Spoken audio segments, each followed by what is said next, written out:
Inflation sucks. In most parts of the world, the prices we pay for things are much higher now than they were just a few years ago. Another statement that I could make is that audio is an expensive hobby. That can be true, but when you stop to look at our options just a little bit more closely, this is one of those hobbies where you can buy products today with performance that was out of financial reach not that long ago. In fact, not that long ago, if you came to me with $250 of budget to spend on an audio product, I'd have shrugged and listed maybe 2 to 3 decent options. But probably none of them would have been strong recommendations so much as okay compromises. Well, not anymore.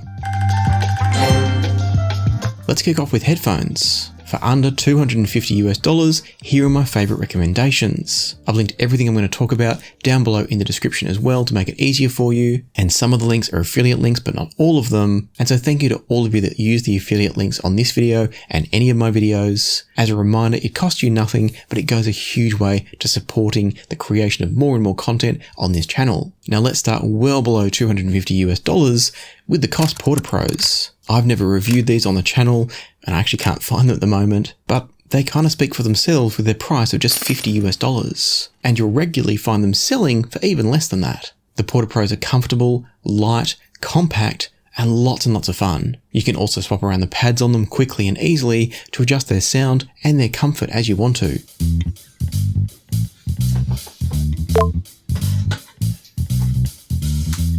The HiFiMan HE400SE is another headphone that has to make this list. It's not my favorite headphone under $250, but at just $109, these are an amazing entry into the world of high-end planar magnetic audio and audiophile headphones in general. My only hesitation with them is they're not a great headphone if you're a bit of a bass head, unless you're going to add a bit of extra bottom end with some EQ. Now there are a few other models that could have scraped in here, but I'm hoping to keep this video under 2 hours long. So I've got only 3 options for each category, and my third and final headphone to recommend under $250 is the $219 or $199 when I just looked it up, Massdrop x Sennheiser HD6XX. This thing is the ultimate headphone for so many audiophiles, both as a starter into the world of proper audiophile sound, or as an old friend that many of us come back to time and time again. If you were only going to own a single audiophile headphone, many people would recommend the HD6XX, and I don't disagree. Alright, so the next stop should be IEMS based on the alphabet, but that's a way too difficult topic because it seems that every day there are 10 more brand new IEMS on the market. And so I'm going to skip IEMS altogether in this video. Let us know in the comments though, did I miss a headphone that you thought should have been in the top 3 products under $250, and what IEMS would you recommend for under $250? And now let's move on to DACs. This one is pretty easy because they all cost about the same and they all have only slight differences in the sound quality and the features they offer.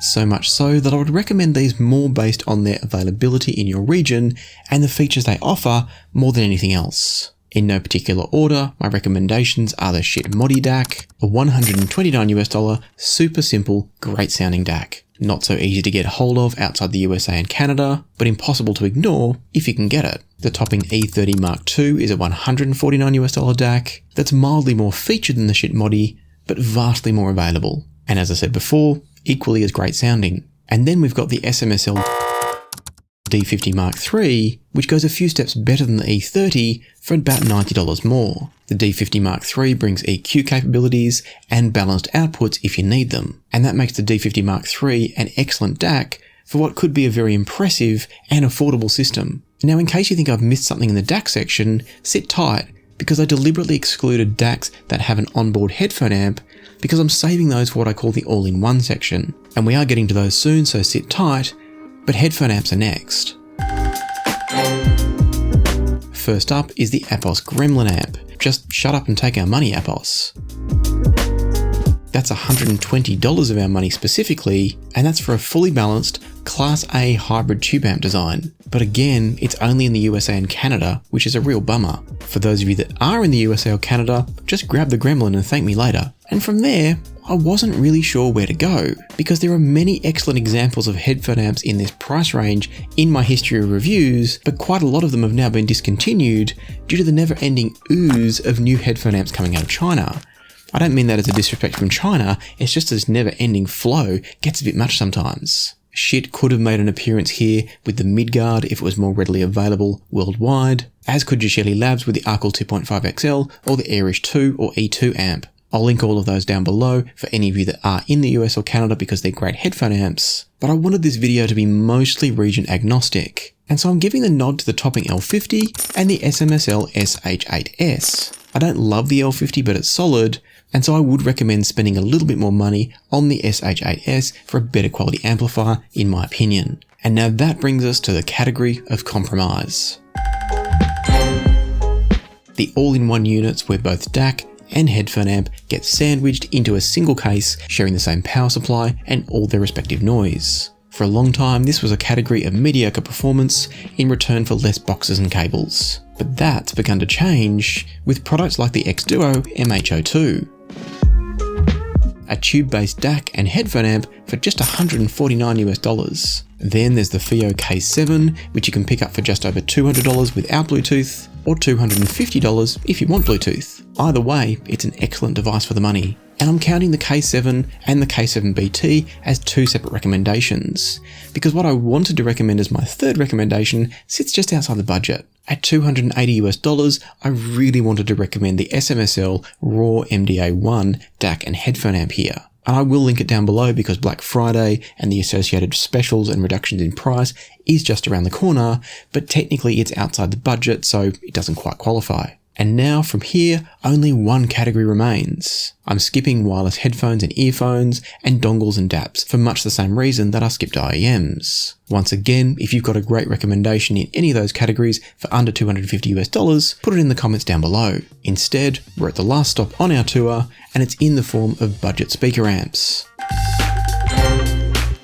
And this one is easy. If you want a single box to do the job of driving your stereo speaker setup, just buy the Fosi ZA3. It's compact, it looks great, it sounds pretty solid straight out of the box, and it can be easily upgraded to a much higher level by swapping over the amplification chips. Check out my full review for an explanation of what that's all about, and particularly the swapping of the amplifier chips. But these are just $150 US and offer the ability to upgrade them to the level of $600 or $700 speaker amps. Another great pair of options are both from SMSL, in the form of the AO200 Mk2 and the AL200. I know, it's confusing, talk to SMSL on that one. Both of these amps offer very similar performance with slight differences in their design and their set of features. And so I'll link you shortly to my review of these amplifiers and a competitor of theirs so you can work out which is the right one for you. For now though, both sit within budget or just a hair outside and offer great sound for the price. And so they round out the list. But once again, if you think I've forgotten something,